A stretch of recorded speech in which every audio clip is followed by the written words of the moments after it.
Uzoq vaqt ko'rishmadik, Zenitsu. Daigaku, men sevgilisan. Shuning uchun endi meni sevmayib emassan. Albatta sen o'zgarmagansan, hali ham kichiksan.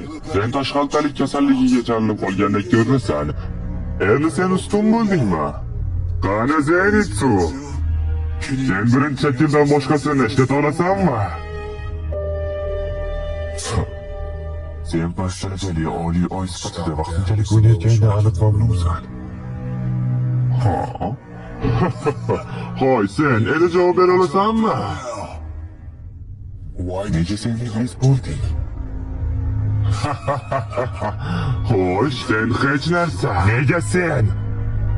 Nega sen chaqmoq nafasining haqiqiy merosxo'ri iblis bo'ldi? Agar sen iblis bo'lmaganingda bobom o'zini o'ldirmagan bo'ladi. Bobom u yolg'iz o'zini qornini kesdi va hech kim uni boshini kesib tashlamadi. Qornini kesgan payt kimdir kelib boshini kesish kerak edi. Shunday holda u uzoq va azobli o'limni boshdan kechirdi. U hech kimning qo'lidan ushlamagan holda o'ldi.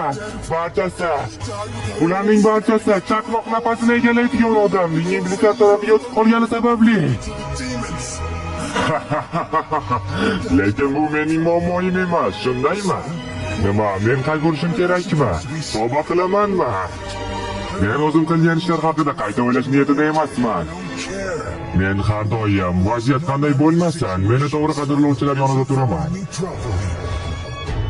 Aslida men qariya og'ir va azobli o'limni boshdan kechirganidan xursandman. Men unga yoqish uchun juda ham ko'p mehnat qildim. Ammo u menga nasldorlik unvonini hech qachon bermadi. U sen kabi chang bilan hamkorlik qilib, nasldorlikni ulash haqida ahmoqona gaplarni gapiradigan beparvo qariya edi. Men uni ustun bo'lganini e'tiborsiz qoldiraman.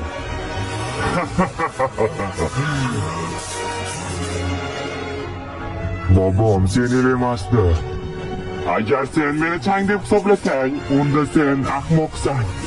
Men faqat birinchi shaklda foydalanishim mumkin. Sen esa birinchi shaklda boshqalardan foydalanasan. Bobom dahshatli bir o'limni boshdan kechirdi. U haqiqiy nasldorni topishda omadsizlikka uchradi. Meni boshimni qotirishni bas qil. Chaqmoq nafasi, 4-shakal. Uzoq o'tmish.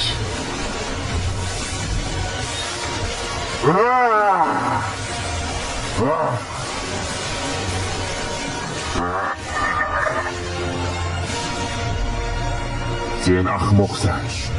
Juda sekin.